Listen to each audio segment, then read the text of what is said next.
አቶ አረጋ ከበደ የአማራ ብሔራዊ ክልላዊ መንግስት ርዕሰ መስተዳድር፣ የተከበሩ ዶክተር አብዲ ሁሴን የአማራ ብሔራዊ ክልላዊ መንግስት ምክትል ርዕሰ መስተዳድር፣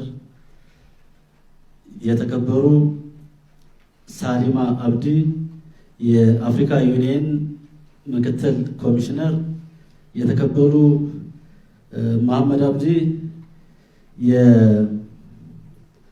የኢጋድ ምክትል ኮሚሽነር፣ አቶ አበባው ቢሆነኝ የኢጋድ በኢትዮጵያ ተወካይ፣ የተከበራችሁ የኢፌዴሪ መከላከያ ሰራዊት ከፍተኛ ጀነራል መኮንኖች፣ በዚህ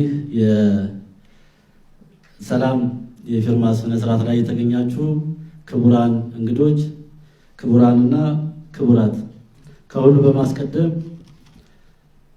ይሄ በአማራ ክልል ለ3 ዓመት ሲደረግ የነበረው የጦርነት አዙሪት እንዲቆም ከፍተኛውን ጥረት ስታደርጉ ለነበራችሁ ለአፍሪካ ህብረት እንዲሁም ሌሎች ዓለም አቀፍ ተቋማት እና ለመከላከያ ከፍተኛ አመራሮች ከፍ ያለ ምስጋናን ማቅረብ ፈልጋለሁ። እንደሚታወቀው ወደ ጫካ የወሰዱን የተለያዩ የህዝብ ጥያቄዎችን ይዘን ነው።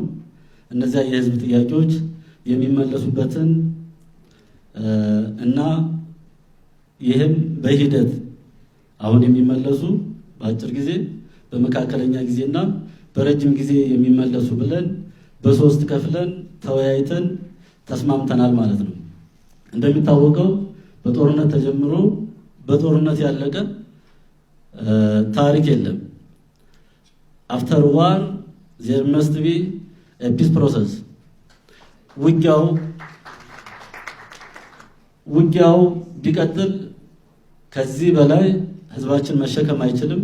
በሁለተኛ መንገድ ለኢትዮጵያ ህዝብም ለአፍሪካ ህዝብም አጠቃላይ ለዓለምም በንግግር ነገሮችን ለመፍታት ችግሮችን ለመፍታት አስተማሪ ሆኖ መገኘት ብልጠት የፖለቲካ ዊዝደም እንጂ ሽንፈት እንዳልሆነ በውይይታችን አይተናል።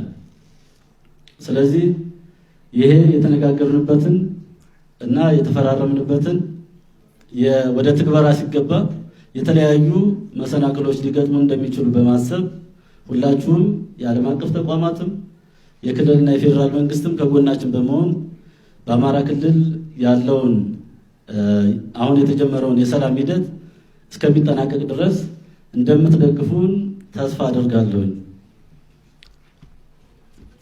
በመጨረሻ የአማራ ፋኖ ህዝባዊ ድርጅት የአማራን ህዝብ ጥያቄና የኢትዮጵያን ሉዓላዊነት፣ የኢትዮጵያን የግዛት አንድነት እና የኢትዮጵያን ጥቅም በአስከበረ መንገድ ተነጋግረናል።